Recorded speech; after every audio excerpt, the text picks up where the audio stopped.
सालों तो इदा हो रहा है कि स्टूडेंट्स ਦੀਆਂ रिफ्यूजल्स ਜਿਹੜੀਆਂ ਨੇ ਉਹ ਜ਼ਿਆਦਾ ਆ ਰਹੀਆਂ। सही गाइडेंस लेनी है स्टूडेंट ने तो ही has to land in the right place. बस ये चीज़ है जी कैनेडा ਦੇ ਵਿੱਚ रिफ्यूजल का कोई इन्ना ਹੋਰ ਕੁਛ नहीं है। अगर तुम सही कोर्स नहीं चूज़ करोगे, सही कॉलेज नहीं चूज़ करोगे अकॉर्डिंग टू योर प्रोफाइल तो ऑब्वियसली रिफ्यूजल आना ही आना। ਕਈ ਸਟੂਡੈਂਟਸ ਦੀ ਇਹ ਵੀ ਬੜੀਆਂ ਦਿੱਕਤ ਆਉਂਦੀ ਹੈ ਕਿ ਸਾਡਾ ਗੈਪ ਈਅਰ ਜ਼ਿਆਦਾ ਹੈ ਤੇ ਕਈਆਂ ਵੱਲੋਂ ਰਿਫਿਊਜ਼ਲ ਤਾਂ ਕੈਨੇਡਾ ਤੋਂ ਰਿਫਿਊਜ਼ਲਸ ਆ ਜਾਂਦੀਆਂ ਨੇ ਕਿ ਗੈਪ ਈਅਰ ਜ਼ਿਆਦਾ ਹੈ, ਤਾਂ ਉਹ ਕਿੱਦਾਂ ਕਵਰ ਅਪ?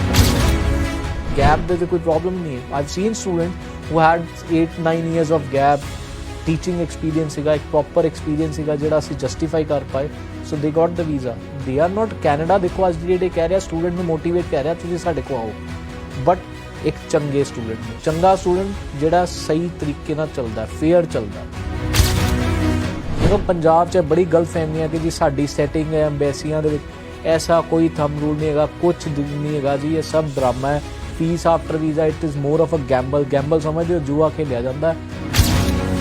ਜੇਕਰ ਸਟੂਡੈਂਟਸ ਜਿਹੜੇ ਨੇ ਤੁਹਾਡੀ ਪਰਸਨਲੀ ਕੰਪਨੀ ਦੇ ਵਿੱਚੋਂ ਜਾਂਦੇ ਨੇ ਹਾਂਜੀ ਤਾਂ ਉਹਨਾਂ ਨੂੰ ਬਾਕੀ ਕੰਪਨੀਜ਼ ਦੇ ਵਿੱਚ ਕਿਉਂ ਨਾ ਜਾਣ ਤੇ ਤੁਹਾਡੀ ਕੰਪਨੀ ਵੱਲੋਂ ਹੀ ਕਿਉਂ ਜਾਣ? ਪੰਜਾਬ ਦੇ ਵਿੱਚ ਅੱਜ ਦੀ ਡੇਟ ਤੇ ਕੁਝ ਕੰਪਨੀਆਂ ਕਰਦੀਆਂ ਕਾਉਂਸਲਿੰਗ, ਬਿਕਾਜ਼ ਬੱਚੇ ਨੂੰ ਇੱਕ ਕਾਉਂਸਲਿੰਗ ਦੀ ਬਹੁਤ ਜ਼ਰੂਰਤ ਹੈ। ਬੱਚੇ ਨੂੰ ਇਹ ਨਾ ਕਹੋ ਤੂੰ ਕੈਨੇਡਾ ਪਹੁੰਚ ਗਿਆ, ਤੂੰ ਕੀ ਕਰਨ ਜਾਣਾ ਹੈ, ਕਿੰਨੀ ਤੇਰੀ ਫੀਸ ਹੈ, ਕੀ ਤੇਰਾ ਖਰਚਾ ਹੋਣਾ ਹੈ, ਬੱਚੇ ਨੂੰ ਪਤਾ ਹੋਣਾ ਚਾਹੀਦਾ, ਪੇਰੈਂਟਸ ਨੂੰ ਪਤਾ ਹੋਣਾ ਚਾਹੀਦਾ ਕਿ ਅੱਗੋਂ ਉਹਨਾਂ ਦੀ ਅਫੋਰਡੇਬਿਲਿਟੀ ਕੀ ਹੈਗੀ ਹੈ। ਸੋ ਸਾਡੀ ਟੀਮ ਜਿਹੜੀ ਹੈ we do counselling in a proper way and we make sure ਕਿ ਜਦ ਤੱਕ ਬੱਚਾ ਉੱਥੇ ਪਹੁੰਚਦਾ ਨਹੀਂ, he should not land in any kind of trouble, ਉਹਨੂੰ ਪ੍ਰੋਪਰ ਸਰਵਿਸਿਜ਼ ਦਿੱਤੀ ਜਾਣ ਹਰ ਸਟੇਜ ਤੇ, ਉਹਨੂੰ ਕਿਤੇ ਵੀ ਹੈਲਪ ਚਾਹੀਦੀ ਅਸੀਂ ਹੈਗੇ ਹਾਂ। ਡੇਲੀ ਪੋਸਟ ਪੰਜਾਬੀ ਵੇਖ ਰਹੇ ਹੋ ਤੁਸੀਂ ਤੇ ਮੈਂ ਹਾਂ ਸ਼ਿਖਾ ਸੰਧੀਰ। ਅੱਜ ਕੱਲ ਪੰਜਾਬੀ ਨੌਜਵਾਨਾਂ ਦਾ ਜ਼ਿਆਦਾਤਰ ਰੁਖ ਜਿਹੜਾ ਹੈ ਬਾਹਰਲੇ ਮੁਲਕਾਂ ਦੇ ਵੱਲ ਜ਼ਿਆਦਾ ਹੋ ਗਿਆ, ਤਾਂ ਨੌਜਵਾਨਾਂ ਨੂੰ ਸ਼ਾਇਦ ਇਵੇਂ ਲੱਗਦਾ ਹੈ ਕਿ ਅੱਜ ਕੱਲ ਪੰਜਾਬ 'ਚ ਰੋਜ਼ਗਾਰ ਘੱਟ ਨੇ ਤੇ ਬਾਹਰ ਜਾ ਕੇ ਸ਼ਾਇਦ ਉਹਨਾਂ ਨੂੰ ਐਸ਼ੋ ਆਰਾਮ ਵਾਲੀ ਜ਼ਿੰਦਗੀ ਜਿਹੜੀ ਆ ਉਹ ਮਿਲ ਸਕਦੀ ਹੈ। ਤਾਂ ਆਖਿਰਕਾਰ ਕਿਉਂ ਜਿਹੜਾ ਨੌਜਵਾਨਾਂ ਦੇ ਵੱਲੋਂ ਬਾਹਰ ਦਾ ਰੁਖ ਕੀਤਾ ਜਾ ਰਿਹਾ ਤੇ ਕਿਸ ਤਰੀਕੇ ਦੇ ਨਾਲ ਉਹ ਚੰਗੀ ਓਪਰਚੁਨਿਟੀਜ਼ ਜਿਹੜੀਆਂ ਨੇ ਉਹ ਲੈ ਸਕਦੇ ਨੇ ਜੇਕਰ ਉਹ ਬਾਹਰ ਜਾਣ ਦੇ ਚਾਹਵਾਨ ਨੇ, ਤਾਂ ਸਾਡੇ ਨਾਲ ਐਵੀਨੀਅਰ ਦੇ ਡਾਇਰੈਕਟਰ ਮੌਜੂਦ ਨੇ, ਉਹਨਾਂ ਦੇ ਨਾਲ ਗੱਲ ਕਰਾਂਗੇ। ਪਹਿਲਾਂ ਸਵਾਗਤ ਕਰ ਲੈਂਦੇ ਹਾਂ। ਸਤਿ ਸ਼੍ਰੀ ਅਕਾਲ ਜੀ। ਸਤਿ ਸ਼੍ਰੀ ਅਕਾਲ ਜੀ ਸਾਰਿਆਂ ਨੂੰ, ਮੇਰੇ ਵੱਲੋਂ ਪਿਆਰ ਭਰੀ ਸਤਿ ਸ਼੍ਰੀ ਅਕਾਲ। ਅੱਛਾ ਛਾਬੜਾ ਜੀ, ਮੈਨੂੰ ਦੱਸੋ ਅੱਜ ਕੱਲ ਜਿਹੜੇ ਯੂਥ ਹੈ, ਨੌਜਵਾਨ ਹੈ, ਉਹ ਬਾਹਰ ਵੱਲ ਇੰਨਾ ਕਿਉਂ ਪ੍ਰਭਾਵਿਤ ਹੈ ਕਿ ਅਸੀਂ ਬਾਹਰ ਨੂੰ ਜਾ ਕੇ ਕੰਮ ਕਰਨਾ ਹੈ ਜਾਂ ਬਾਹਰ ਹੀ ਜਾ ਕੇ ਆਪਣੀ ਜ਼ਿੰਦਗੀ ਜਿਹੜੀ ਹੈ ਉੱਥੇ ਹੀ ਜਾ ਕੇ ਸੈਟਲ ਡਾਊਨ ਕਰਨੀ ਹੈ?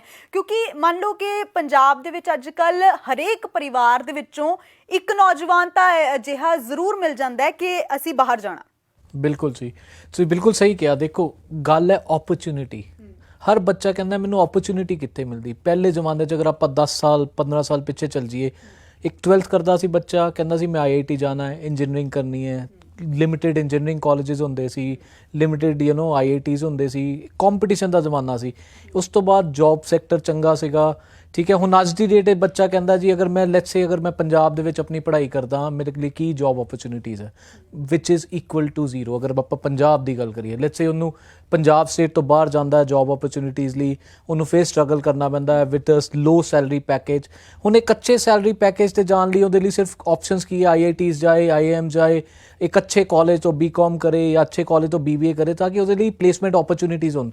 ਹੁਣ ਪਲੇਸਮੈਂਟ ਓਪਰਚੁਨਿਟੀਜ਼ ਅਗਰ ਇੱਥੇ 12th ਕਰਕੇ ਅਗਰ ਬੱਚਾ ਬੈਚਲਰਸ ਕਰਦਾ ਹੈ ਜਾਂ ਇੰਜੀਨੀਅਰਿੰਗ ਕਰਦਾ ਅਗਰ ਨਹੀਂ ਹੈਗੀਆਂ, ਤਾਂ ਫਿਰ ਬੱਚੇ ਦੇ ਦਿਮਾਗ 'ਚ ਆਉਂਦਾ ਹੈ why to waste time. It's more of a wastage of time ਮੰਨਦਾ, ਉਹ ਵੇਸਟੇਜ ਆਫ ਮਨੀ ਮੰਨਦਾ ਹੈ ਕਿ ਅਗਰ ਮੈਂ 3 ਸਾਲ ਇੰਡੀਆ ਦੇ ਵਿੱਚ ਲਗਾਉਣਾ ਜਾਂ 4 ਸਾਲ ਇੰਡੀਆ ਦੇ ਵਿੱਚ ਲਗਾਉਣਾ, ਉਸ ਤੋਂ ਬਾਅਦ ਮੇਰੇ ਕੋਲ ਜੌਬ ਓਪਰਚੁਨਿਟੀਜ਼ ਫਿਰ ਨਹੀਂ ਕ੍ਰੀਏਟ ਹੋਣੀਆਂ। ਵੇਅਰ ਇਜ਼ ਕੰਪੈਰੇਟਿਵਲੀ ਅਗਰ ਆਪਾਂ ਕੰਪੇਅਰ ਕਰੀਏ ਓਵਰਸੀਜ਼ ਐਜੂਕੇਸ਼ਨ, ਅੱਜ ਦੀ ਡੇਟ 'ਚ ਪੰਜਾਬ ਦਾ ਬੱਚਾ ਸਭ ਤੋਂ ਜ਼ਿਆਦਾ ਕੈਨੇਡਾ ਜਾ ਰਿਹਾ।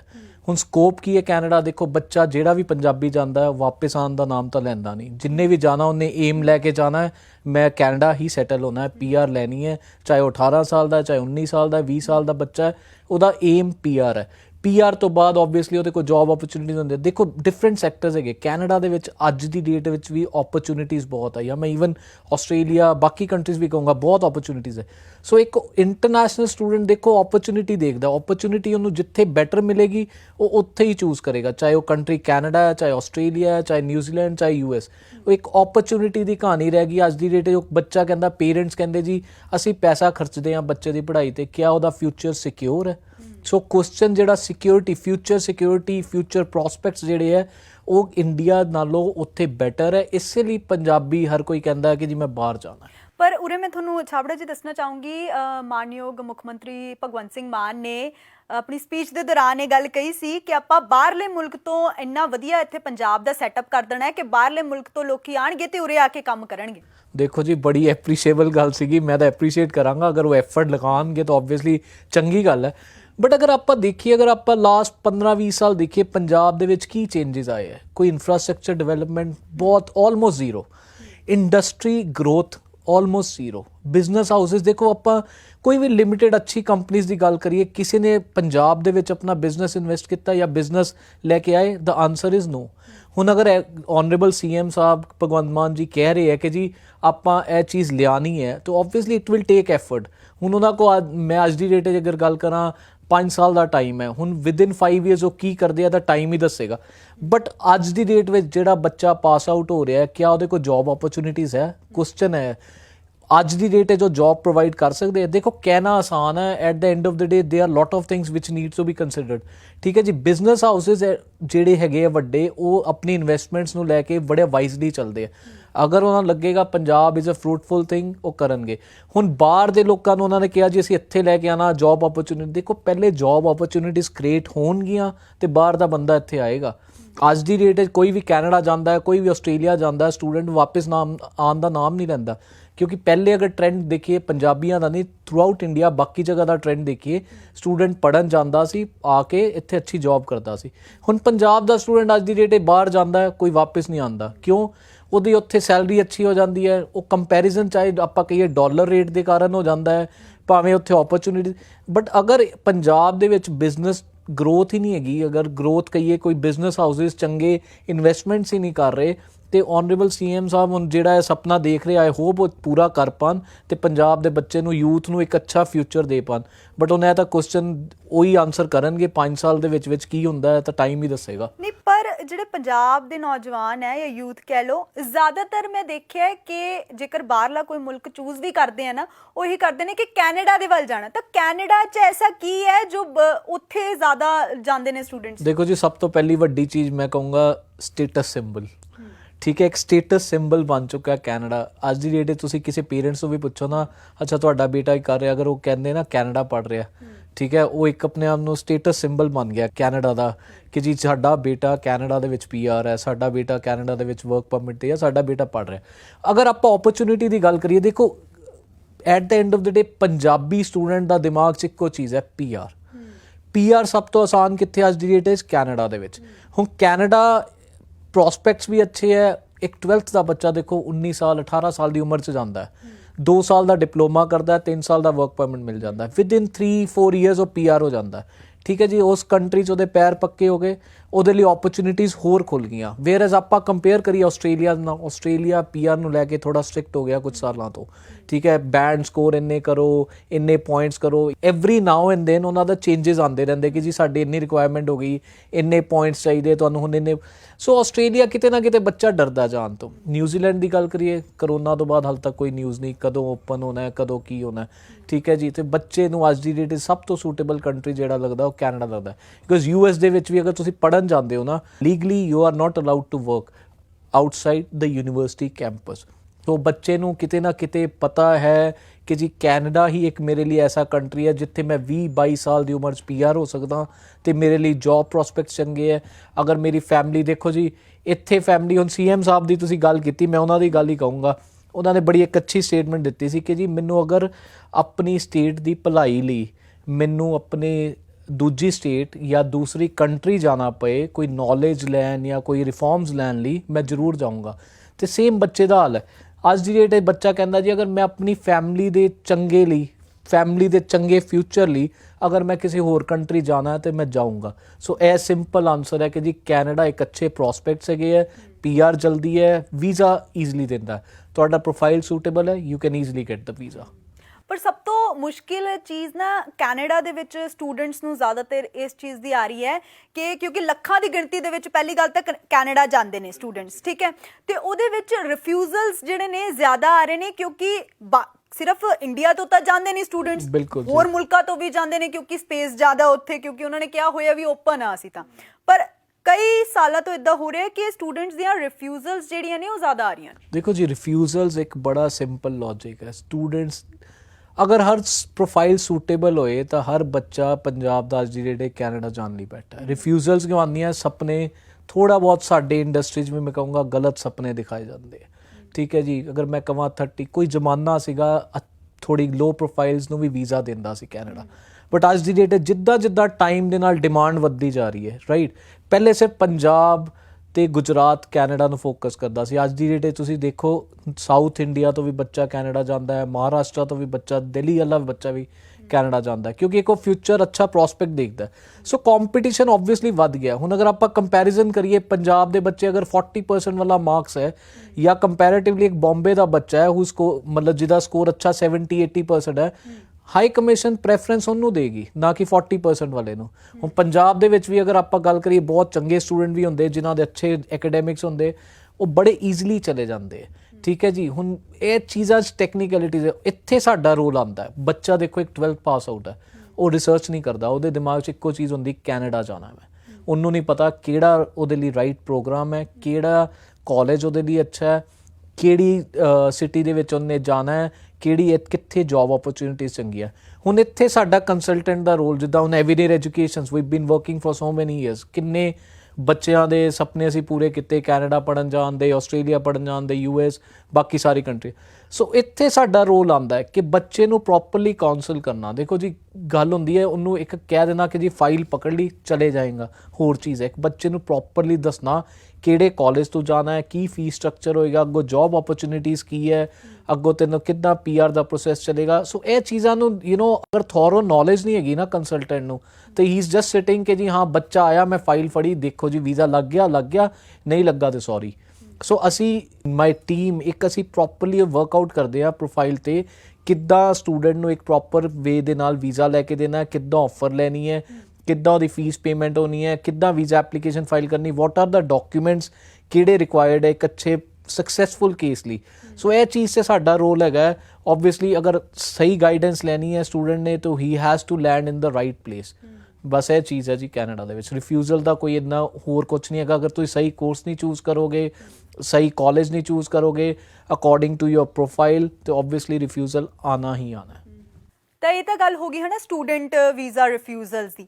ਪਰ ਦੇਖੀਏ ਕਿ ਅੱਜਕੱਲ ਜਦੋਂ ਬਾਹਰ ਘੁੰਮਣ ਜਾਣ ਦੀ ਵੀ ਗੱਲ ਹੁੰਦੀ ਹੈ ਨਾ, ਲੋਕੀ ਪ੍ਰੈਫਰ ਕਰਦੇ ਨੇ ਸਵਿਟਜ਼ਰਲੈਂਡ ਨਹੀਂ ਜਾਣਾ, ਆਪਾਂ ਕੈਨੇਡਾ ਜਾਣਾ ਘੁੰਮਣ ਦੇ ਲਈ, ਕਿਉਂਕਿ ਉਹਨਾਂ ਨੂੰ ਲੱਗਦਾ ਕਿ ਸ਼ਾਇਦ ਅਸੀਂ ਕੈਨੇਡਾ ਜਿਹੜਾ ਜ਼ਿਆਦਾ ਆਸਾਨੀ ਦੇ ਨਾਲ ਜਾ ਸਕਦੇ ਹਾਂ। ਇੱਕ ਤਾਂ ਦੂਜੇ ਪਾਸੇ ਇਹ ਵੀ ਉੱਥੇ ਘੁੰਮਣ ਲਈ ਵੀ ਬਹੁਤ ਸੋਹਣੀਆਂ ਸੋਹਣੀਆਂ ਥਾਵਾਂ ਨੇ। ਤਾਂ ਉੱਥੇ ਵਿਜ਼ਿਟਰ ਵੀਜ਼ਾਸ ਦੇ ਲਈ ਵੀ ਕਈ ਜਿਹੜੇ ਨੇ ਕੰਪਨੀਜ਼ ਇਹ ਕਹਿ ਦਿੰਦੀਆਂ ਨੇ ਕਿ ਤੁਹਾਨੂੰ ਝੱਟ ਵੀਜ਼ਾ ਮਿਲ ਜੂਗਾ, ਹੁਣ ਵੀਜ਼ਾ ਮਿਲ ਗਿਆ, ਆ ਮਿੰਟਾਂ ਸਕਿੰਟਾਂ 'ਚ ਮਿਲ ਗਿਆ। ਤਾਂ ਇਹ ਕੀ ਮਤਲਬ ਕਿਵੇਂ ਪ੍ਰੋਸੈਸ ਹੈ ਇਹਦਾ? ਦੇਖੋ ਜੀ, ਅਗਰ ਇਹ ਮਿੰਟਾਂ ਸਕਿੰਟਾਂ 'ਚ ਵੀਜ਼ਾ ਮਿਲਦਾ ਹੁੰਦਾ ਤੇ ਅੱਜ ਸਾਰੇ ਪੰਜਾਬ ਖਾਲੀ ਹੁੰਦਾ, ਤੁਸੀਂ ਮੈਂ ਵੀ ਉੱਥੇ ਹੀ ਬੈਠੇ ਹੁੰਦੇ। ਗੱਲ it's not about visa application ਕਿ ਅਸੀਂ ਫਾਈਲ ਕੀਤਾ ਕਿ ਨਹੀਂ। ਗੱਲ ਹੈਗੀ ਹੈ ਜੀ ਇੱਕ ਪ੍ਰੋਪਰ ਇੱਕ ਅੱਛੀ ਪ੍ਰੋਫਾਈਲ ਨੂੰ ਹੀ ਵੀਜ਼ਾ ਮਿਲਦਾ, ਬਿਕੋਜ਼ ਪੰਜਾਬ ਦੇ ਆਲਮੋਸਟ ਅੱਜ ਦੀ ਡੇਟ ਮੈਂ ਕਹਾਂ 60% ਲੋਕਾਂ ਦਾ ਸੁਪਨਾ ਹੈ ਮੈਂ ਘੁੰਮਣ ਜਾਣਾ ਹੈ ਕੈਨੇਡਾ ਜਾਂ ਮੈਂ ਪੜ੍ਹਨ ਜਾਣਾ ਹੈ। ਹੁਣ ਅਗਰ ਵਿਜ਼ਿਟਰ ਵੀਜ਼ਾ ਦੀ ਗੱਲ ਕਰੀਏ, ਦੇਖੋ ਕੈਨੇਡਾ ਕਰੋਨਾ ਚੋਂ ਨਿਕਲਿਆ, ਓਬਵੀਅਸਲੀ ਹਰ ਕੋਈ ਉਸ ਸਟੇਜ ਚੋਂ ਨਿਕਲਿਆ। ਆਪਾਂ ਇੰਡੀਆ ਵੀ ਦੇ ਵਾਜ਼ ਅ ਵੈਰੀ ਬੈਡ ਸਿਚੁਏਸ਼ਨ। ਹੁਣ ਅੱਜ ਦੀ ਡੇਟ ਦੇ ਆਰ ਮੋਟੀਵੇਟਿੰਗ ਲੋਕਾਂ ਨੂੰ ਕਿ ਹਾਂ ਤੁਸੀਂ ਅਗਰ ਵਿਜ਼ਿਟਰ ਵੀਜ਼ਾ ਫਾਈਲ ਕਰਨਾ ਹੈ ਕਰੋ, ਠੀਕ ਹੈ, ਬਟ ਹਰ ਕਿਸੇ ਨੂੰ ਵੀਜ਼ਾ ਨਹੀਂ ਮਿਲਦਾ। ਦੂਸਰੀ ਗੱਲ ਹੋਈ ਫੀਸ ਵੀਜ਼ਾ ਲੱਗਣ ਤੋਂ ਬਾਅਦ। ਦੇਖੋ ਜੀ, ਬੜੀ ਇੱਕ ਸਿੰਪਲ ਜੀ ਗੱਲ ਹੈ, 11-12 ਹਜ਼ਾਰ ਰੁਪਏ ਇੱਕ ਐਪਲੀਕੇਸ਼ਨ ਫੀਸ ਹੈ ਅਲੋਂਗ ਵਿਦ ਬਾਇਓਮੈਟ੍ਰਿਕ ਫੀਸ ਇੱਕ ਵੀਜ਼ਾ ਐਪਲੀਕੈਂਟ ਦੀ। ਠੀਕ ਹੈ ਜੀ, ਅਗਰ ਤੁਸੀਂ ਉਹ 12,000 ਪਲੱਸ ਜਿਹੜੀ ਵੀ ਪ੍ਰੋਫੈਸ਼ਨਲ ਫੀਸ ਜਿਹੜੀ ਵੀ ਕੰਪਨੀਜ਼ ਅਸੀਂ ਚਾਰਜ ਕਰਦੇ ਹਾਂ ਉਹ ਸਾਡੀ ਅਸੀਂ ਚਾਰਜ ਕਰਨੀ। ਅਗਰ ਤੁਸੀਂ ਉਹੀ ਖਰਚਾ ਤੁਸੀਂ ਅਗਰ 10-11 ਲੱਖ ਰੁਪਇਆ ਉਸ ਚੀਜ਼ ਦਾ ਦੇਣਾ, ਬਿਕੋਜ਼ ਜਿਹੜੇ ਕਹਿੰਦੇ ਫੀਸ ਵੀਜ਼ਾ ਲੱਗਣ ਤੋਂ ਬਾਅਦ ਕਿਆ ਉਹ ਸ਼ਿਓਰਿਟੀ ਦਿੰਦੇ? ਅਗਰ 10 ਲੱਖ ਉਹ ਕਹਿੰਦੇ ਕਿ ਜੀ ਵੀਜ਼ਾ ਲੱਗਣ ਤੋਂ ਬਾਅਦ ਲਵਾਂਗਾ, ਕਿਆ ਅਗਰ ਨਹੀਂ ਲੱਗਾ ਉਹ 10 ਲੱਖ ਰੁਪਇਆ ਤੁਹਾਨੂੰ ਦਿੰਦੇ ਆ? ਇਹੀ ਲੋਕਾਂ ਨੂੰ ਬੜੀ ਪਰੇਸ਼ਾਨੀ ਆ ਰਹੀ ਹੈ ਇਸ ਚੱਲਦਿਆਂ ਕਿ ਲੋਕ ਉਹ ਕਹਿ ਦਿੰਦੇ ਨੇ ਕਿ ਅੱਛਾ ਅਸੀਂ ਵੀਜ਼ਾ ਲੱਗਣ ਤੋਂ ਬਾਅਦ ਜਿਹੜਾ ਪੈਸੇ ਲਵਾਂਗੇ, ਤੇ ਵੀਜ਼ਾ ਲੱਗਦਾ ਉਹਨਾਂ ਦਾ ਕਿ ਨਹੀਂ ਲੱਗਦਾ? ਨਹੀਂ, ਅਗਰ ਵੀਜ਼ਾ ਨਹੀਂ, ਮੈਨੂੰ ਤਾਂ ਇੱਕ ਗੱਲ ਦੱਸੋ, ਚਲੋ 100 ਚੋਂ 5 ਲੱਗ ਗਏ, ਠੀਕ ਹੈ ਜੀ, ਜਿਹੜੇ 95 ਰਿਫਿਊਜ਼ ਹੋਏ ਕਿਆ ਉਹ ਪੈਸੇ ਰਿਫੰਡ ਕਰਦੇ ਆ? ਮੈਂ ਤੁਹਾਨੂੰ ਪੁੱਛਦਾ, ਤੁਸੀਂ ਕਦੀ ਸੁਣਿਆ ਅੱਜ ਤੱਕ ਕਿਸੇ ਨੇ ਕਿਹਾ ਜੀ ਕਿ ਮੈਂ 10 ਲੱਖ ਰੁਪਇਆ ਲਊਂਗਾ ਅਗਰ ਤੁਹਾਡਾ ਵੀਜ਼ਾ ਲੱਗਾ, ਅਗਰ ਨਾ ਲੱਗਾ ਤੇ 10 ਲੱਖ ਤੁਹਾਨੂੰ ਦਊਂਗਾ? ਜਾਂ ਤਾਂ ਫਿਰ ਸ਼ਰਤ ਇਹ ਰੱਖਣ, ਅਗਰ ਦੇ ਆਰ ਸ਼ਿਓਰ ਪੰਜਾਬ 'ਚ ਬੜੀ ਗਲਤਫਹਿਮੀ ਹੈ ਕਿ ਜੀ ਸਾਡੀ ਸੈਟਿੰਗ ਹੈ ਐਮਬੈਸੀਆਂ ਦੇ ਵਿੱਚ, ਐਸਾ ਕੋਈ ਥੰਬ ਰੂਲ ਨਹੀਂ ਹੈਗਾ, ਕੁਛ ਨਹੀਂ ਹੈਗਾ ਜੀ, ਇਹ ਸਭ ਡਰਾਮਾ ਹੈ। Fees after visa it is more of a gamble ਸਮਝਦੇ ਹੋ, ਜੂਆ ਖੇਲਿਆ ਜਾਂਦਾ। ਪ੍ਰੋਫਾਈਲਸ ਫੜ ਲਓ, ਲੱਗ ਗਿਆ ਵੀਜ਼ਾ ਤੇ ਪੈਸੇ ਲੈ ਲਓ, ਨਹੀਂ ਲੱਗਾ ਤੇ ਸੌਰੀ ਕਹਿਣਾ, ਇਸ ਤੋਂ ਜ਼ਿਆਦਾ ਤਾਂ ਨਹੀਂ ਕਹਿਣਾ। ਕਲਾਇੰਟ ਕੀ ਕਹੇਗਾ? ਕਲਾਇੰਟ ਤਾਂ ਇੰਨੇ 'ਚ ਹੀ ਖੁਸ਼ ਹੁੰਦਾ ਮੇਰੇ ਕਿਹੜਾ ਪੈਸੇ ਲੱਗੇ ਸੀਗੇ, ਠੀਕ ਹੈ ਨਾ। ਉਹ ਇਹ ਨਹੀਂ ਸੋਚਦਾ ਕਿ ਅਗਰ ਤੂੰ ਇੱਕ ਵਾਰ ਰਿਫਿਊਜ਼ਲ ਰੈੱਡ ਮਾਰਕ, ਦੇਖੋ ਜੀ ਇੱਕ ਕਿਸੇ ਵੀ ਅੰਬੈਸੀ ਤੋਂ ਰੈੱਡ ਮਾਰਕ ਰਿਫਿਊਜ਼ਲ ਮਤਲਬ ਇੱਕ ਰੈੱਡ ਮਾਰਕ ਹੈ ਤੁਹਾਡੇ ਪ੍ਰੋਫਾਈਲ ਤੇ ਲੱਗ ਗਿਆ, ਤੁਸੀਂ ਕਦੀ ਵੀ ਅੱਗੋਂ ਫਿਊਚਰ 'ਚ ਵੀਜ਼ਾ ਫਾਈਲ ਕਰਨਾ ਉਹ ਰੈੱਡ ਮਾਰਕ ਦਿਖਣਾ ਹੀ ਦਿਖਣਾ, ਉਹਨੂੰ ਤੁਸੀਂ ਛੁਪਾ ਨਹੀਂ ਸਕਦੇ। ਉਹ ਕਲਾਇੰਟ ਇਹ ਨਹੀਂ ਸੋਚਦਾ ਕਿ ਜੀ ਮੇਰਾ ਪੈਸਾ ਨਹੀਂ ਵੇਸਟ ਹੋਇਆ, ਬਟ ਮੇਰਾ ਟਾਈਮ ਜਿਹੜਾ ਵੇਸਟ ਹੋਇਆ ਪਲੱਸ ਜਿਹੜਾ ਮੇਰਾ ਰੈੱਡ ਮਾਰਕ ਲੱਗ ਗਿਆ ਉਹ ਰਿਮੂਵ ਨਹੀਂ ਹੋਣਾ ਸਾਰੀ ਜ਼ਿੰਦਗੀ। ਸੋ ਇਹ ਚੀਜ਼ ਨੂੰ ਲੋਕ ਧਿਆਨ ਨਹੀਂ ਰੱਖਦੇ, ਬਸ ਫੀਸ ਆਫਟਰ ਵੀਜ਼ਾ ਦੇ ਚੱਕਰ 'ਚ ਆਪਣਾ ਮੈਂ ਕਹਿੰਦਾ ਟਾਈਮ ਖਰਾਬ ਕਰਦੇ। ਤਾਂ ਇੱਥੇ ਛਾਬੜਾ ਜੀ ਮੈਨੂੰ ਇਹ ਦੱਸੋ ਕਿ ਜੇਕਰ ਸਟੂਡੈਂਟਸ ਜਿਹੜੇ ਨੇ ਤੁਹਾਡੀ ਪਰਸਨਲੀ ਕੰਪਨੀ ਦੇ ਵਿੱਚੋਂ ਜਾਂਦੇ ਨੇ, ਠੀਕ ਹੈ, ਤਾਂ ਉਹਨਾਂ ਨੂੰ ਬਾਕੀ ਕੰਪਨੀਜ਼ ਦੇ ਵਿੱਚ ਕਿਉਂ ਨਾ ਜਾਣ ਤੇ ਤੁਹਾਡੀ ਕੰਪਨੀ ਵੱਲੋਂ ਹੀ ਕਿਉਂ ਜਾਣ? ਦੇਖੋ ਜੀ ਮੈਂ ਨਹੀਂ ਕਹਿੰਦਾ ਬਾਕੀ ਕੰਪਨੀਜ਼ ਗਲਤ ਹੈ, ਮੈਂ ਕਦੀ ਇਹ ਕਿਸੇ ਵੀ ਪਲੇਟਫਾਰਮ ਤੇ ਨਹੀਂ ਕਿਹਾ ਜੀ ਕਿ ਸਟੂਡੈਂਟ ਉਹਦੇ ਕੋਲ ਨਾ ਜਾਏ। ਹਾਂ ਅਸੀਂ ਇਹ ਕਹਿ ਸਕਦੇ ਹਾਂ why we are better than them, ਠੀਕ ਹੈ। ਅਸੀਂ ਉਹਨਾਂ ਤੋਂ ਬੈਟਰ ਕਿਉਂ ਹੈਗੇ ਹਾਂ? ਬਿਕੋਜ਼ ਪਹਿਲੀ ਚੀਜ਼ ਦੇਖੋ ਕਾਉਂਸਲਿੰਗ ਬਹੁਤ ਇੰਪੋਰਟੈਂਟ ਹੈ। ਮੈਂ ਅੱਜ ਦੀ ਡੇਟ ਅਗਰ ਮੈਂ 20 ਸਾਲ ਪੁਰਾਣੀ ਵੀ ਗੱਲ ਕਰਾਂ, ਜਦੋਂ ਉਸ ਟਾਈਮ ਤੇ ਅਗਰ ਪੰਜਾਬ ਦੇ ਵਿੱਚ ਇੰਨਾ ਪ੍ਰੋਫੈਸ਼ਨਲਿਜ਼ਮ ਨਹੀਂ ਸੀਗਾ, ਅਗਰ ਤੁਸੀਂ ਦਿੱਲੀ ਬੰਬੇ ਜਾਓ ਉਦੋਂ ਵੀ ਕਾਉਂਸਲਿੰਗ ਹੁੰਦੀ ਸੀ। ਪੰਜਾਬ ਦੇ ਵਿੱਚ ਅੱਜ ਦੀ ਡੇਟ ਕੁਝ ਕੰਪਨੀਆਂ ਕਰਦੀਆਂ ਕਾਉਂਸਲਿੰਗ, ਬਿਕੋਜ਼ ਬੱਚੇ ਨੂੰ ਇੱਕ ਕਾਉਂਸਲਿੰਗ ਦੀ ਬਹੁਤ ਜ਼ਰੂਰਤ ਹੈ। ਬੱਚੇ ਨੂੰ ਇਹ ਨਾ ਕਹੋ ਤੂੰ ਕੈਨੇਡਾ ਪਹੁੰਚ ਗਿਆ, ਤੂੰ ਕੀ ਕਰਨ ਜਾਣਾ ਹੈ, ਕਿੰਨੀ ਤੇਰੀ ਫੀਸ ਹੈ, ਕੀ ਤੇਰਾ ਖਰਚਾ ਹੋਣਾ ਹੈ, ਬੱਚੇ ਨੂੰ ਪਤਾ ਹੋਣਾ ਚਾਹੀਦਾ। ਪੇਰੈਂਟਸ ਨੂੰ ਪਤਾ ਹੋਣਾ ਚਾਹੀਦਾ ਕਿ ਅੱਗੋਂ ਉਹਨਾਂ ਦੀ ਅਫੋਰਡੇਬਿਲਿਟੀ ਕੀ ਹੈਗੀ ਹੈ। ਬੱਚਾ ਦੇਖੋ ਜੀ ਅੱਜ ਦੀ ਡੇਟ 1 ਸਾਲ ਦੀ ਫੀਸ ਪੇ ਕਰਦਾ, 1 ਸਾਲ ਦੇ GIC, ਬੱਚਾ 1 ਸਾਲ ਲਈ ਤਾਂ ਸੌਰਟਡ ਹੈ। ਹੁਣ ਅਗਲੇ ਸਾਲ ਦੀ ਦੇਖੋ ਪੰਜਾਬ ਦੇ ਮੈਂ ਕਹੂੰਗਾ 30 to 40% ਬੱਚਾ ਜਿਹੜਾ ਨਾ ਉਹ ਇਹ ਦਿਮਾਗ 'ਚ ਲੈ ਕੇ ਚੱਲਦਾ ਹੈ ਕਿ ਜੀ ਮੈਂ ਅਗਲੇ ਸਾਲ ਦੀ ਫੀਸ ਆਪ ਪੇ ਕਰਨੀ ਹੈ। ਬਿਕੋਜ਼ ਫਾਈਨੈਂਸ਼ਲੀ ਹਰ ਕੋਈ ਇੰਨਾ ਸਟਰੋਂਗ ਨਹੀਂ ਹੁੰਦਾ ਜਾਂ ਸੋਲਿਡ ਨਹੀਂ ਹੁੰਦਾ ਕਿ ਜੀ ਅਗਲੇ ਸਾਲ ਦੀ ਫੀਸ ਪੇਰੈਂਟਸ ਨੇ ਪੇ ਕਰਨੀ। ਸੋ ਬੱਚੇ ਨੂੰ ਇਹ ਫੋਕਸ ਰੱਖ ਕੇ ਚੱਲਣਾ ਪੈਂਦਾ ਕਿ ਅਗਰ ਮੈਂ ਮੈਨੇਜ ਕਰਨਾ ਅਗਲੇ ਸਾਲ ਦੀ ਫੀਸ, ਮੈਨੂੰ ਕਿੱਦਾਂ ਪਲਾਨ ਆਊਟ ਕਰਕੇ ਚੱਲਣੀਆਂ ਚੀਜ਼ਾਂ, ਠੀਕ ਹੈ। ਕਿਉਂਕਿ 1 ਸਾਲ ਦੀ ਤਾਂ ਮੈਂ ਸੌਰਟਡ ਹਾਂ, ਮੇਰੀ ਫੀਸ ਵੀ ਪੇ ਕਰਤੀ, ਪੇਰੈਂਟਸ ਨੇ GIC ਦੇ ਦਿੱਤਾ, ਮੈਨੂੰ ਮਿਲ ਜਾਣਾ $10,000 ਵਿਚ ਇਜ਼ ਗੁੱਡ ਇਨਫ ਮਨੀ 1 ਸਾਲ ਦੇ ਸਰਵਾਈਵਲ ਲਈ। ਹੁਣ ਅਗਲੇ ਸਾਲ ਦਾ ਸਰਵਾਈਵਲ ਫੀਸ ਪੇਮੈਂਟ ਕਿੱਦਾਂ ਕਰਨੀ ਹੈ ਉਹ ਬੱਚੇ ਨੂੰ ਪਹਿਲੇ ਹੀ ਪਲਾਨ ਆਊਟ। ਸੋ ਇੱਥੇ ਅਸੀਂ ਕਾਉਂਸਲਿੰਗ ਪ੍ਰੋਪਰਲੀ ਦੇਈਦੀ ਹੈ। ਹੁਣ ਬੱਚੇ ਦਾ ਕੋਰਸ ਸਿਲੈਕਸ਼ਨ ਹੈ, ਦੇਖੋ ਰਿਫਿਊਜ਼ਲਸ ਅੱਜ ਦੀ ਡੇਟ ਇਹ ਗੱਲ ਕਰੀਏ, ਰਿਫਿਊਜ਼ਲਸ ਉਹੀ ਬੱਚੇ ਦੀ ਆਉਂਦੀ ਜਿਹਦੀ ਕੋਰਸ ਸਿਲੈਕਸ਼ਨ ਨਹੀਂ ਠੀਕ, ਜਾਂ ਆਪਣੇ ਕੋਰਸ ਅਗਰ ਤੁਸੀਂ ਆਊਟ ਆਫ ਦ ਵੇ ਜਾ ਕੇ ਲੈ ਰਹੇ ਹੋ, let's say it's not relevant to your studies, ਉਹਨੂੰ ਤੁਸੀਂ ਪ੍ਰੋਪਰਲੀ ਐਕਸਪਲੇਨ ਕਰ ਪਾ ਰਹੇ ਹੋ ਕਿ why I have chosen this course. Because ਤੁਸੀਂ ਅਗਰ ਉਹਨੂੰ ਨਹੀਂ ਐਕਸਪਲੇਨ ਕਰ ਪਾ ਰਹੇ ਕਿ ਜੀ ਮੈਂ ਪਿੱਛੇ ਇਹ ਕੀਤਾ, ਅੱਗੇ ਕੈਨੇਡਾ ਜਾ ਕੇ ਮੈਂ ਇਹ ਕਰਨਾ ਹੈ, ਉਸ ਤੋਂ ਬਾਅਦ ਮੇਰੇ ਫਿਊਚਰ ਪ੍ਰੋਸਪੈਕਟਸ ਕੀ ਗਏ, ਤਾਂ you will definitely get refusal. So ਹੁਣ ਸਾਡੀ team I have team of professionals ਜਿਹੜੇ ਪ੍ਰੋਪਰ ਕਾਉਂਸਲਿੰਗ ਕਰਦੇ ਹੈ, ਠੀਕ ਹੈ। ਦੇ ਟੈਲ ਐਵਰੀ ਸਟੂਡੈਂਟ ਕਿ ਕਿੱਦਾਂ ਉਹਨੇ ਜਾਣਾ ਹੈ, ਕੀ ਕੁਛ ਪ੍ਰੋਸੀਜਰ ਚੱਲੇਗਾ from A to Z। The most important thing transparency, ਠੀਕ ਹੈ। ਬੱਚੇ ਨੂੰ ਅੱਜ ਦੀ ਡੇਟ ਪਤਾ ਹੋਣਾ ਚਾਹੀਦਾ ਮੈਂ ਕੀ ਕਰ ਰਿਹਾ, ਕਿੱਦਾਂ ਹੋ ਰਿਹਾ, ਤੇ ਹਰ ਚੀਜ਼ ਟਰਾਂਸਪੇਰੈਂਟ ਹੋਣੀ ਹੈ। ਲੈਟਸ ਸੇ ਸਾਨੂੰ ਕੁਐਰੀਜ਼ ਆਉਂਦੀਆਂ ਸਟੂਡੈਂਟਸ ਦੀਆਂ at every stage, at Times ਅਸੀਂ ਵੀ ਕਹਿੰਦੇ ਹਾਂ ਕਿ ਸਟੂਡੈਂਟ ਇੰਨੇ ਕੁਐਸਚਨਸ ਪੁੱਛ ਰਿਹਾ, ਬਟ ਉਹਨਾਂ ਦਾ ਰਾਈਟ ਹੈ। ਦੇਖੋ ਇੱਕ ਸਟੂਡੈਂਟ ਦਾ ਕਰੀਅਰ ਦਾ ਸਵਾਲ ਹੈ, 1% ਵੀ ਅਸੀਂ ਗਲਤ ਗਏ ਤਾਂ ਉਹਦਾ ਕਰੀਅਰ ਖਤਮ। ਬਿਕੋਜ਼ ਇੱਕ ਰੈੱਡ ਮਾਰਕ ਵਾਲੀ ਜਿਹੜੀ ਮੈਂ ਪਹਿਲੇ ਗੱਲ ਕਹੀ ਉਹ ਚੰਗੀ ਨਹੀਂ ਹੁੰਦੀ ਕਿਸੇ ਵਿੱਚ। ਰਿਫਿਊਜ਼ਲਸ ਆਉਣ 'ਤੇ ਇੱਕ ਕਿਤੇ ਨਾ ਕਿਤੇ ਪ੍ਰੋਫਾਈਲ ਖਰਾਬ ਹੁੰਦੀ ਹੈ। ਸੋ ਆਪਾਂ ਪਹਿਲਾ ਹੀ ਜਿਹੜਾ ਸਟੈਪ ਹੈ, ਵਾਈ ਨਾਟ ਐਪਰੋਪ੍ਰੀਏਟ ਮੈਨਰ ਦੇ ਨਾਲ ਚੱਲੀਏ ਤਾਂ ਕਿ ਸਾਨੂੰ ਰਿਫਿਊਜ਼ਲ ਦਾ ਸਾਹਮਣਾ ਹੀ ਨਾ ਕਰਨਾ ਪਏ। ਸੋ ਸਾਡੀ ਟੀਮ ਜਿਹੜੀ ਹੈ we do counselling in a proper way and we make sure ਕਿ ਜਦ ਤੱਕ ਬੱਚਾ ਉੱਥੇ ਪਹੁੰਚਦਾ ਨਹੀਂ, he should not land in any kind of trouble. ਉਹਨੂੰ ਪ੍ਰੋਪਰ ਸਰਵਿਸਿਜ਼ ਦਿੱਤੀ ਜਾਣ ਹਰ ਸਟੇਜ 'ਤੇ। ਉਹਨੂੰ ਕਿਤੇ ਵੀ ਹੈਲਪ ਚਾਹੀਦੀ ਅਸੀਂ ਹੈਗੇ ਹਾਂ, ਠੀਕ ਹੈ ਜੀ। ਹੁਣ ਮੈਂ ਬਾਕੀ ਕੰਪਨੀਜ਼ ਨਾਲ ਮੈਂ ਕੋਈ ਕੰਪੈਰੀਜ਼ਨ ਨਹੀਂ ਕਰ ਰਿਹਾ ਜਾਂ ਉਹ ਗਲਤ ਚੱਲਦੀਆਂ। ਸੈਕਿੰਡ ਚੀਜ਼ ਕਿ ਜੀ ਅਸੀਂ ਕਲੀਅਰ ਵੇ ਦੇ ਨਾਲ ਕਹਿੰਦੇ ਹਾਂ ਫੀਸ ਆਫਟਰ ਵੀਜ਼ਾ ਅਸੀਂ ਨਹੀਂ ਕਰਦੇ, ਠੀਕ ਹੈ ਜੀ। ਜੋ ਬੱਚੇ ਦੀ ਫੀਸ ਹੈ ਬੱਚੇ ਨੇ ਆਪਣੇ ਅਕਾਊਂਟ 'ਚੋਂ ਪੇ ਕਰਨੀ ਹੈ, GIC ਹੈ ਬੱਚੇ ਨੇ ਆਪਣੇ ਅਕਾਊਂਟ 'ਚ। ਅਗਰ ਅਸੀਂ ਕਵਾਂਗੇ that we will get you the visa, we will get you the visa, because student ਦੇ ਪ੍ਰੋਫਾਈਲ ਨੂੰ ਦੇਖ ਕੇ ਅਸੀਂ ਦੱਸ ਸਕਦੇ ਹਾਂ, ਠੀਕ ਹੈ। ਕਿਤੇ ਨਾ ਕਿਤੇ 1-ਅੱਧਾ% ਹੋ ਜਾਂਦਾ ਹੈ ਗੜਬੜ ਕਿ ਜੇ ਕੁਛ ਨਾ ਕੁਛ ਗੜਬੜ ਹੋ ਗਈ, ਬਟ ਇਫ ਵੀ ਸੇ ਕਿ ਤੁਹਾਡਾ ਵੀਜ਼ਾ ਆਏਗਾ 99% we will get you the visa. Student visa ਦੀ ਅਗਰ ਗੱਲ ਕਰਾਂ ਅਸੀਂ ਲੈ ਕੇ ਦੇਵਾਂਗੇ ਬੱਚੇ ਨੂੰ।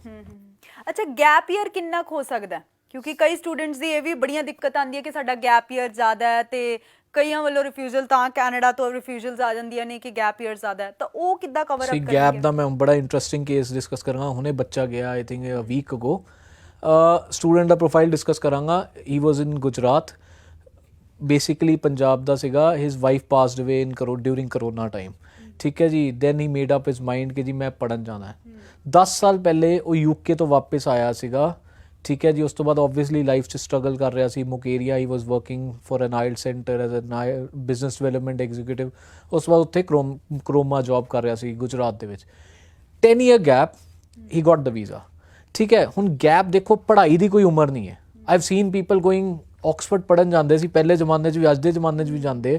ਅਗਰ ਆਪਾਂ ਗੱਲ ਕਰੀਏ 60 ਦੀ ਏਜ ਵਿੱਚ ਵੀ ਆਕਸਫੋਰਡ ਦੇ ਵਿੱਚ ਐਡਮਿਸ਼ਨ, ਮਤਲਬ ਯੂਨੀਵਰਸਿਟੀ ਆਫ ਆਕਸਫੋਰਡ ਤੁਸੀਂ ਜਾ ਸਕਦੇ ਹੋ ਐਟ ਦ ਏਜ ਆਫ 60। ਪੜ੍ਹਾਈ ਦੀ ਕੋਈ ਉਮਰ ਨਹੀਂ। ਗੈਪ ਦੀ ਗੱਲ ਕਰਾਂ, ਦੇਖੋ ਅਗਰ ਤੁਸੀਂ ਜਸਟੀਫਾਈ ਕਰ ਸਕਦੇ ਹੋ ਇੱਕ ਚੰਗੇ ਤਰੀਕੇ ਦੇ ਨਾਲ, ਹਾਂ ਮਤਲਬ ਫੇਕ ਡਾਕੂਮੈਂਟ ਜੀ, ਮੈਂ ਡਿਪਲੋਮਾ ਬਣਵਾ ਲਿਆ, ਮੈਂ ਇਹ ਕਰ ਲਿਆ, ਗੜਬੜ ਪੰਜਾਬ 'ਚ ਉੱਥੇ ਹੁੰਦੀ ਹੈ। ਮੈਂ ਬੜੇ ਸਟੂਡੈਂਟ ਦੇਖੇ ਗ੍ਰੈਜੂਏਸ਼ਨ ਕੀਤੀ ਹੁੰਦੀ ਹੈ, ਉਸ ਤੋਂ ਬਾਅਦ ਕਹਿੰਦੇ ਜੀ ਅਸੀਂ ਕੰਪਿਊਟਰ ਦਾ ਡਿਪਲੋਮਾ ਬਣਾ ਲਿਆ। ਹੁਣ ਮੈਨੂੰ ਇੱਕ ਗੱਲ ਨਹੀਂ ਸਮਝ ਆਉਂਦੀ, ਗ੍ਰੈਜੂਏਟ ਸਟੂਡੈਂਟ ਇੱਕ ਡਿਪਲੋਮਾ ਕਿਉਂ ਕਰੇਗਾ? ਉਹ ਬਟ ਸਟੂਡੈਂਟ ਨੂੰ ਹੀ ਇਜ਼ ਨਾਟ ਅਵੇਅਰ, ਠੀਕ ਹੈ, ਉਹਨੂੰ ਨਹੀਂ ਪਤਾ ਕਿੱਦਾਂ। ਉਹ ਤਾਂ ਜੋ ਕੰਸਲਟੈਂਟ ਨੇ ਕਹਿ ਦਿੱਤਾ ਇਨ ਆਰਡਰ ਟੂ ਫੈਚ ਮਨੀ, ਹੋਰ ਕੁਝ ਨਹੀਂ ਹੁੰਦਾ ਜੀ। 15-20 ਹਜ਼ਾਰ ਰੁਪਇਆ ਲੈਣ ਦੇ ਚੱਕਰ 'ਚ ਅੱਗੋਂ 5,000 ਲੱਗਾ, 15-20 ਹਜ਼ਾਰ ਆਪਣਾ ਮਾਰਜਨ ਰੱਖ ਕੇ ਕਹਿ ਦਿੱਤਾ ਜੀ ਤੁਹਾਡਾ ਡਿਪਲੋਮਾ ਬਣਾਤਾ, ਗੈਪ ਪੂਰਾ ਹੋ ਗਿਆ। ਬਟ ਗੈਪ ਨੂੰ ਉਹਨੂੰ ਜਸਟੀਫਾਈ ਕਿੱਦਾਂ ਕਰੋਗੇ? ਮੈਂ BBA ਕੀਤੀ ਹੋਈ, ਉਸ ਤੋਂ ਬਾਅਦ ਕੰਪਿਊਟਰ ਡਿਪਲੋਮਾ ਕਿੱਦਾਂ ਕਰ ਸਕਦਾ? ਅੱਗੋਂ ਮੈਂ ਗ੍ਰੈਜੂਏਟ ਪ੍ਰੋਗਰਾਮ ਦੇ ਲਈ ਜਾ ਰਿਹਾ, ਪੋਸਟ ਗ੍ਰੈਜੂਏਟ ਪ੍ਰੋਗਰਾਮ ਲਈ। ਗ੍ਰੈਜੂਏਸ਼ਨ ਆਲਰੇਡੀ ਕੀਤੀ ਤੇ ਮੈਂ 2 ਸਾਲ ਦਾ 3 ਸਾਲ ਦਾ ਕਹਿੰਦਾ ਜੀ ਡਿਪਲੋਮਾ ਕਰ ਲਿਆ। ਸੋ ਇੱਥੇ ਬੱਚਾ ਖਰਾਬ ਹੁੰਦਾ। ਗੈਪ ਦੀ ਕੋਈ ਪ੍ਰੋਬਲਮ ਨਹੀਂ ਹੁੰਦੀ ਅਗਰ ਤੁਸੀਂ ਜਸਟੀਫਾਈ ਕਰ ਸਕਦੇ ਹੋ ਇੱਕ ਪ੍ਰੋਪਰ ਤਰੀਕੇ ਦੇ ਨਾਲ, ਇੱਕ ਐਪਰੋਪ੍ਰੀਏਟ ਮੈਨਰ ਦੇ ਨਾਲ। ਮੈਂ ਕਹੂੰਗਾ ਗੈਪ ਚਾਹੇ 5 ਸਾਲ ਦਾ ਚਾਹੇ 10 ਸਾਲ ਦਾ, ਦੇਖੋ ਮੈਂ ਸਿੱਧਾ ਕਹਿੰਦਾ ਉਹ ਸਟੂਡੈਂਟ ਜਿਹੜਾ ਮੈਂ ਗੁਜਰਾਤ ਦੀ ਗੱਲ ਕੀਤੀ, he was only 2 years younger to me, he was like 35।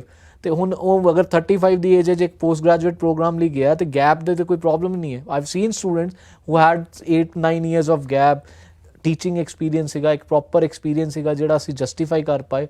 ਸੋ ਦੇ got the visa. They are not Canada. ਦੇਖੋ ਅੱਜ ਦੀ ਡੇਟ ਇਹ ਕਹਿ ਰਿਹਾ, ਸਟੂਡੈਂਟ ਨੂੰ ਮੋਟੀਵੇਟ ਕਰ ਰਿਹਾ ਤੁਸੀਂ ਸਾਡੇ ਕੋਲ ਆਓ, ਬਟ ਇੱਕ ਚੰਗੇ ਸਟੂਡੈਂਟ ਨੂੰ, ਚੰਗਾ ਸਟੂਡੈਂਟ ਜਿਹੜਾ ਸਹੀ ਤਰੀਕੇ ਨਾਲ ਚੱਲਦਾ, ਫੇਅਰ ਚੱਲਦਾ, ਕਿਉਂਕਿ ਉਹਨਾਂ ਨੇ ਵੀ ਆਪਣਾ ਦੇਖੋ, ਉਹਨਾਂ ਨੂੰ ਕੁਆਲਿਟੀ ਸਟੂਡੈਂਟ ਮਿਲ ਚਾਹੀਦਾ ਅੱਜ ਦੀ ਡੇਟ 'ਤੇ। ਉਹਨਾਂ ਨੂੰ ਹਰ ਬੱਚਾ ਨਹੀਂ ਚਾਹੀਦਾ, ਕੁਆਲਿਟੀ ਸਟੂਡੈਂਟ ਚਾਹੀਦਾ। ਤੇ ਵਰਕ ਪਰਮਿਟ ਦੀ ਜੇ ਗੱਲ ਕਰੀਏ, ਕਿਉਂਕਿ ਅੱਜ ਕੱਲ ਬਹੁਤ ਸਾਰੇ ਜਿਹੜੇ ਨੇ ਇੱਦਾਂ ਵੀ ਚਾਹੁੰਦੇ ਨੇ ਕਿ ਸਾਨੂੰ ਡਾਇਰੈਕਟਲੀ ਵਰਕ ਪਰਮਿਟ ਹੀ ਮਿਲ ਜੇ। ਦੇਖੋ ਮੈਡਮ, ਬੜਾ ਸਿੰਪਲ ਜਿਹਾ ਆਨਸਰ ਹੈ ਇਹਦਾ, ਕੋਈ ਪੋਸੀਬਿਲਿਟੀ ਨਹੀਂ ਹੈ। ਜਿਹਨੂੰ ਕਹਿੰਦੇ ਨਾ ਅਸੀਂ ਇੰਪੋਸੀਬਲ। ਸਾਡੇ ਕੋਲ ਬਹੁਤ ਕਾਲਸ ਆਉਂਦੀਆਂ, ਤੁਸੀਂ ਵਰਕ ਪਰਮਿਟ ਕਰਦੇ ਹੋ। ਮਤਲਬ ਮੈਂ ਲੋਕਾਂ ਕੋਲ ਸੁਣਦਾ, ਲੋਕ ਕਹਿੰਦੇ ਜੀ ਨਿਊਜ਼ਪੇਪਰ ਦੇ ਵਿੱਚ ਐਡ ਆਈ ਸੀ ਵਰਕ ਪਰਮਿਟ। ਦੇਖੋ ਜੀ, ਵਰਕ ਪਰਮਿਟ ਇੱਕ ਕੋਈ ਆਸਾਨ ਚੀਜ਼ ਨਹੀਂ ਹੈ। ਕੈਨੇਡਾ ਦੇ ਵਿੱਚ ਕਿਸੇ ਕੰਪਨੀ ਨੂੰ, ਇੰਪਲੋਇਰ ਨੂੰ ਅਗਰ ਇੰਡੀਆ ਤੋਂ ਇੰਪਲੋਈ ਚਾਹੀਦਾ, ਦੇਰ ਇਜ਼ ਅ ਮਤਲਬ very lengthy procedure and it is not easy. ਹੁਣ ਜਿਹੜੀ ਇਹ ਫੇਕ ਕਮਿਟਮੈਂਟਸ ਕੀਤੀਆਂ ਜਾਂਦੀਆਂ ਨਾ, ਵਰਕ ਪਰਮਿਟ, ਅਗਰ ਵਰਕ ਪਰਮਿਟ ਤੁਸੀਂ ਦੱਸੋ ਅੱਜ ਦੀ ਡੇਟ ਪੰਜਾਬ 'ਚ ਕਿਸੇ ਕੋ ਵੀ ਕਹਿ ਦੋ ਨਾ 25 ਲੱਖ ਰੁਪਇਆ ਲਵਾਂਗੇ ਅਸੀਂ ਵਰਕ ਪਰਮਿਟ ਦਾ, ਉਹਨੇ 2 ਦਿਨ ਦੇ ਵਿੱਚ ਰੈਡੀ ਕਰ ਲੈਣਾ। 2 ਦਿਨ ਤੋਂ ਜ਼ਿਆਦਾ ਨਹੀਂ ਲੱਗਣਗੇ 25 ਲੱਖ ਇਕੱਠੇ ਕਰਦੇ।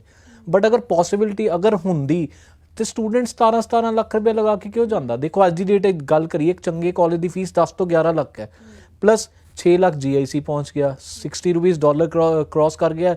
17 ਲੱਖ ਰੁਪਏ ਸਟੂਡੈਂਟ ਕਿਉਂ ਖਰਚ ਕਰੇਗਾ ਅਗਰ ਉਹਨੂੰ ਵਰਕ ਪਰਮਿਟ ਮਿਲਦਾ? ਤੋ ਇਸ ਦੇਜ਼ ਨੋ, ਮੈਂ ਸਿੱਧਾ ਕਹਿਣਾ ਜੀ, ਕਲੀਅਰ ਕਹਿਣਾ, ਇੰਪੋਸੀਬਲ ਦਾ ਨਾਮ ਵਰਕ ਪਰਮਿਟ ਹੈ ਕੈਨੇਡਾ ਦੇ। ਸੋ ਅਗਰ ਤੁਸੀਂ ਕੋਈ ਸੁਣਿਆ ਹੈ, ਹਾਂ ਅਗਰ ਦੁਬਈ ਦੇ ਡਰਾਈਵਰ ਲਾਇਸੈਂਸ ਹੈਗਾ ਤਾਂ ਆਈ ਹੈਵ ਹਰਡ ਕਿ LMIA ਵਗੈਰਾ ਮਿਲ ਜਾਂਦਾ, ਬਟ ਉਸ ਤੋਂ ਇਲਾਵਾ ਬਾਕੀ ਸਾਰੀ ਫੇਕ ਕਮਿਟਮੈਂਟਸ ਹੈ, ਕੁਝ ਨਹੀਂ ਹੁੰਦਾ ਵਰਕ ਪਰਮਿਟ। ਤੇ ਜਿਹੜੀ ਕੰਪਨੀਜ਼ ਉਹ ਦਾਅਵਾ ਕਰਦੀਆਂ ਨੇ ਕਿ ਅਸੀਂ ਤੁਹਾਨੂੰ ਵਰਕ ਪਰਮਿਟਸ ਦਵਾ ਦਾਂਗੇ, ਮੈਡਮ ਤੁਸੀਂ ਮੈਨੂੰ ਦੱਸ ਦਿਓ ਕਿਹੜੀ ਕੰਪਨੀਜ਼ ਕਹਿੰਦੀਆਂ ਹੈ। I will send them 20 at least 20 applications tomorrow itself. ਕੱਲ੍ਹ ਹੀ 20 ਐਪਲੀਕੇਸ਼ਨ ਮੈਂ ਭੇਜ ਦਾਂਗਾ। ਦੇਖੋ ਉਹ ਸਿਰਫ ਕੀ ਹੁੰਦਾ ਹੈ, ਇਟਸ ਮੋਰ ਆਫ ਅ, ਮੈਂ ਕਹੂੰਗਾ, ਮੈਂ ਵਰਡ ਨਹੀਂ ਯੂਜ਼ ਕਰਦਾ ਜਾਂਦਾ, it's more of a fraudulent thing. ਠੀਕ ਹੈ ਜੀ, ਮੈਡੀਕਲ ਕਰਾ ਦਿੰਦੇ ਆ ਬੱਚੇ ਦਾ 50-60 ਹਜ਼ਾਰ। ਤੁਸੀਂ ਬਿਲੀਵ ਨਹੀਂ ਕਰੋਗੇ, ਆਈ ਹੈਵ ਸੀਨ ਮੇਰੇ ਕੋਲ ਕੋਈ ਕੋਲਕਾਤਾ ਤੋਂ ਕਿਸੇ ਦਾ ਆਇਆ ਸੀ ਫੋਨ, ਉਹਨੂੰ ਕਿਸੇ ਨੇ ਚੀਟ ਕੀਤਾ, 50,000 ਰੁਪੀਜ਼ ਚਾਰਜ ਕੀਤੇ ਵਰਕ ਪਰਮਿਟ ਕਿ ਦਿਲਵਾਵਾਂਗੇ ਅਸੀਂ। ਠੀਕ ਹੈ ਜੀ, 50,000 ਲੈ ਕੇ ਉਹਨਾਂ ਨੇ ਪ੍ਰੋਪਰ ਵੈਬਸਾਈਟ ਮੈਨੇਜ ਕੀਤੀ ਹੋਈ ਸੀ ਕੰਪਨੀ ਨੇ, ਉੱਥੇ ਉਹਦਾ ਪਾਸਪੋਰਟ ਨੰਬਰ ਰਿਫਲੈਕਟ ਹੋ ਰਿਹਾ ਸੀ, ਨਾਲ ਕੰਪਨੀ ਨੇਮ ਰਿਫਲੈਕਟ ਹੋ ਰਿਹਾ ਸੀ। So but at the end of the day ਕੀ ਹੋਇਆ? 6 ਮਹੀਨੇ ਬਾਅਦ ਕੁਝ ਵੀ ਨਹੀਂ ਹੋਇਆ, ਕੰਪਨੀ ਦੌੜ ਗਈ। ਮੈਂ ਸਾਰਿਆਂ ਨੂੰ ਜੋ ਵੀ ਦੇਖੋ ਇਹ ਦੇਖ ਰਹੇ, ਮੈਂ ਇੱਕ ਚੀਜ਼ ਕਹਿਣਾ ਚਾਹੁੰਦਾ ਕਲੀਅਰ, ਵਰਕ ਪਰਮਿਟ ਦੇ ਚੱਕਰ 'ਚ ਨਾ ਫਸੋ ਕਦੀ। ਕੋਈ ਪੋਸੀਬਿਲਿਟੀ ਨਹੀਂ ਹੈ। ਅਗਰ ਕੋਈ ਪੋਸੀਬਿਲਿਟੀ ਹੁੰਦੀ ਅੱਜ ਦੀ ਡੇਟ ਸਾਰਾ ਪੰਜਾਬ ਕੈਨੇਡਾ ਬੈਠਾ ਹੁੰਦਾ, ਇਸ ਲਈ there is no possibility the work permit ਦੀ ਗੱਲ ਕਰੀਏ ਤਾਂ ਸਟੂਡੈਂਟ ਵੀਜ਼ਾ ਛੇਤੀ ਮਿਲਦਾ। ਸਟੂਡੈਂਟ ਵੀਜ਼ਾ ਦੇਖੋ ਸਭ ਤੋਂ ਆਸਾਨ ਤਰੀਕਾ ਅੱਜ ਦੀ ਡੇਟ ਸਟੂਡੈਂਟ ਨੂੰ 12th ਕਰੋ, IELTS ਕਰੋ, 6 not less than 6 ਲਓ, ਯੂ ਆਰ ਥਰੂ। ਕੈਨੇਡਾ ਕੁਛ ਨਹੀਂ ਪੁੱਛਦਾ ਤੁਹਾਡੇ ਪੇਰੈਂਟਸ ਦੀ ਇਨਕਮ ਕਿੰਨੀ ਹੈ, ਤੁਹਾਡੇ ਪੇਰੈਂਟਸ ਕੀ ਕਰਦੇ ਆ, ਸਿਰਫ ਇਹ ਪੁੱਛਿਆ ਜਾਂਦਾ, ਨੋ ਪ੍ਰੂਫ ਰਿਕੁਆਇਰਡ। ਠੀਕ ਹੈ ਜੀ। ਸਟੂਡੈਂਟ ਨੇ 1 ਸਾਲ ਦੀ ਫੀਸ ਪੇ ਕਰਨੀ, 1 ਸਾਲ ਦਾ GIC, ਤੁਹਾਡੇ ਐਕੈਡੈਮਿਕਸ ਚੰਗੇ ਆ, ਆਈਟਸ 6 ਨਾਟ ਲੈਸ ਦੈਨ 6 ਬੈਂਡਸ ਹੈ, ਤੁਸੀਂ ਪਹੁੰਚ ਗਏ ਕੈਨੇਡਾ। ਠੀਕ ਹੈ, ਤੁਸੀਂ ਕੁਛ ਨਹੀਂ ਕਰਨਾ ਉਸ ਤੋਂ ਇਲਾਵਾ, ਨਾ ਕੋਈ ਪੇਰੈਂਟਸ ਦੇ ਇਨਕਮ ਪ੍ਰੂਫ ਦੀ ਜ਼ਰੂਰਤ ਹੈ। ਅਸੀਂ SDS ਕੈਟੇਗਰੀ 'ਚ ਫਾਲ ਕਰਦੇ ਹਾਂ, ਸਾਨੂੰ ਕੋਈ ਜ਼ਰੂਰਤ ਨਹੀਂ ਹੈਗੀ। ਹਾਂ, ਬਸ ਜਿਹੜਾ ਕੋਰਸ ਲਿਆ, ਇੱਕ SOP ਬਹੁਤ ਇੰਪੋਰਟੈਂਟ ਚੀਜ਼ ਹੈ, ਸਟੇਟਮੈਂਟ ਆਫ ਪਰਪਸ। ਬਿਕੋਜ਼ ਉੱਥੇ ਤੁਸੀਂ ਸਮਝਾਉਣਾ ਹੈ ਹਾਈ ਕਮਿਸ਼ਨ ਨੂੰ, ਐਮਬੈਸੀ ਨੂੰ, ਕਿ ਜੀ ਮੈਂ ਕੈਨੇਡਾ ਕਿਉਂ ਜਾ ਰਿਹਾ, ਇਹ ਕੋਰਸ ਕਿਉਂ ਲਿਆ, ਅੱਗੇ ਫਿਊਚਰ ਪ੍ਰੋਸਪੈਕਟਸ ਕੀ ਹੈਗੇ ਆ ਕੋਰਸ ਦੇ। ਸੋ ਇਹ ਬਹੁਤ ਇੰਪੋਰਟੈਂਟ ਚੀਜ਼ ਹੈ। SOP ਦਾ ਮੈਂ ਸਟੂਡੈਂਟ ਨੂੰ ਕਹੂੰਗਾ ਧਿਆਨ ਨਾਲ ਚੱਲੇ, ਅਗਰ ਕੋਸ਼ਿਸ਼ ਕਰਿਆ ਕਰੇ। ਬਿਕੋਜ਼ ਅਸੀਂ ਬਹੁਤ ਰਿਫਿਊਜ਼ਲਸ ਐਸੇ ਦੇਖੇ, ਸਟੂਡੈਂਟ SOP ਆਪ ਨਹੀਂ ਲਿਖਦੇ, ਉਹਨਾਂ ਨੂੰ ਪਤਾ ਹੀ ਨਹੀਂ ਹੁੰਦਾ SOP 'ਚ ਕੀ ਲਿਖਿਆ ਹੁੰਦਾ। ਕੱਟ ਕਾਪੀ ਪੇਸਟ ਦੇਖੋ, consultants let's say we got so many cases, consultants ਦੇ ਜ਼ਿਆਦਾਤਰ ਕੀ ਹੁੰਦਾ, ਸਟਾਫ ਕੱਟ ਕਾਪੀ ਪੇਸਟ ਚੱਲਦਾ। ਠੀਕ ਹੈ ਜੀ, ਉਹਦੇ 'ਚ ਤਾਂ ਕਦੀ ਕਦੀ ਐਸੀ ਵੀ ਗਲਤੀ ਹੋ ਜਾਂਦੀ ਹੈ ਕਿ ਕਾਲਜ ਦਾ ਨਾਮ ਜਿਹੜਾ ਪਿਛਲਾ ਸੀਗਾ ਨਾ, ਲੈਟਸ ਸੇ ਕੋਈ ਸਟੂਡੈਂਟ ਨਾਇਗਰਾ ਕਾਲਜ ਗਿਆ ਸੀ ਅਤੇ ਅੱਗੋਂ SOP ਬਣ ਰਿਹਾ ਹੰਬਰ ਕਾਲਜ ਦਾ, ਉਹ ਨਾਇਗਰਾ ਹੀ ਰਹਿ ਜਾਂਦਾ ਉਹਦੇ 'ਚ। ਅਤੇ ਹੁਣ ਉਹ ਜਿਹੜੀ ਚੀਜ਼ ਉਹਨਾਂ ਔਨ ਰਿਕਾਰਡ ਚਲੀ ਗਈ ਕੈਨੇਡਾ ਐਮਬੈਸੀ, ਉਹ ਕਦੀ ਚੇਂਜ ਨਹੀਂ ਹੋਣੀ। ਸੋ ਬੱਚਿਆਂ ਨੂੰ SOP ਧਿਆਨ ਨਾਲ, ਮੈਂ ਤਾਂ ਕਹੂੰਗਾ ਆਪ ਫੋਕਸ ਕਰਕੇ ਲਿਖਣਾ ਚਾਹੀਦਾ। ਚਾਹੇ ਉਹ ਲੈਵਲ ਦਾ ਨਾ ਲਿਖੋ ਜਿਹੜਾ ਰਿਕੁਆਇਰਮੈਂਟ, ਬਟ ਘੱਟੋ ਘੱਟ ਤੁਹਾਡੇ ਇੰਟੈਂਸ਼ਨ ਉਹਦੇ 'ਚ ਰਿਫਲੈਕਟ ਹੋਏਗੀ ਕਿ ਤੁਸੀਂ ਆਪ ਲਿਖਿਆ। ਸੋ ਇਹ ਬਹੁਤ ਇੰਪੋਰਟੈਂਟ ਚੀਜ਼ ਹੈ ਹਰ ਸਟੂਡੈਂਟ ਦੀ। ਆਖਿਰ ਦੇ ਵਿੱਚ ਤੁਸੀਂ ਕੀ ਉਹਨਾਂ ਸਟੂਡੈਂਟਸ ਨੂੰ ਜਿਨ੍ਹਾਂ ਨੇ ਬਾਹਰ ਦਾ ਰੁਖ ਕਰਨਾ ਹੈ, ਜਿਹੜੇ ਵੀ ਨੌਜਵਾਨ ਜਿਹੜੇ ਨੇ ਬਾਹਰ ਜਾਣਾ ਚਾਹੁੰਦੇ ਨੇ, ਉਹਨਾਂ ਨੂੰ ਕੀ ਕਹਿਣਾ ਚਾਹੋਗੇ, ਕੀ ਅਪੀਲ ਕਰਨਾ ਚਾਹੋਗੇ? ਦੇਖੋ ਜੀ, ਮੈਂ ਤਾਂ ਹਰ ਸਟੂਡੈਂਟ ਨੂੰ ਇੱਕੋ ਚੀਜ਼ ਕਹਿਣਾ, ਫਰੋਮ ਡੇ 1 ਜੋ ਹੈ ਜੈਨੂਅਨ ਤਰੀਕੇ ਨਾਲ ਚੱਲੋ। ਅਗਰ ਤੁਸੀਂ ਕੈਨੇਡਾ ਜਾਣ ਦਾ ਸੁਪਨਾ ਆਪਣਾ ਪੂਰਾ ਕਰਨਾ ਹੈ, ਇੱਕ ਫੇਅਰ ਐਡਵਾਈਸ ਲੈ ਕੇ ਚੱਲੋ। ਚਾਹੇ ਮੇਰੀ ਟੀਮ ਕੋ ਆਉਣਾ ਹੈ, you can visit our office. We've got office in Jalandhar at Gada Road. We've got one office in Himachal as well at Kangra. So you ਜੋ ਵੀ ਤੁਹਾਡੀ ਕੁਐਰੀਜ਼ ਹੈ, you can give us a call। ਅਗਰ ਤੁਹਾਨੂੰ ਕੋਈ ਕਿਸੇ step 'ਤੇ ਵੀ, ਚਾਹੇ ਤੁਸੀਂ ਸਾਡੇ ਕੋਲ ਅਪਲਾਈ ਕੀਤਾ ਨਹੀਂ ਕੀਤਾ, ਅਗਰ ਤੁਹਾਨੂੰ ਕਿਸੇ ਵੀ ਸਟੈਪ 'ਤੇ ਕਿਸੇ ਤਰ੍ਹਾਂ ਦੀ ਵੀ ਕੋਈ ਮੁਸ਼ਕਿਲ ਆਉਂਦੀ ਹੈ, you can contact us, you can contact my team। ਅਗਰ ਮੈਨੂੰ ਮਿਲਣਾ ਹੈ, you can take in a prior appointment, ਪਹਿਲੇ ਅਪੋਇੰਟਮੈਂਟ ਲੈ ਲੈਣਾ। So whatever we can do for you, ਜੋ ਵੀ ਤੁਹਾਡੇ ਲਈ ਬੈਸਟ ਹੋਏਗਾ, ਵੀ ਵਿਲ ਗਾਈਡ ਯੂ, ਅਤੇ ਤੁਹਾਡਾ ਕੈਨੇਡਾ ਜਾਣ ਦਾ ਸੁਪਨਾ ਅਸੀਂ ਪੂਰਾ ਕਰਾਂਗੇ ਇੱਕ ਸਮੂਥ ਅਤੇ ਫੇਅਰ ਤਰੀਕੇ ਨਾਲ।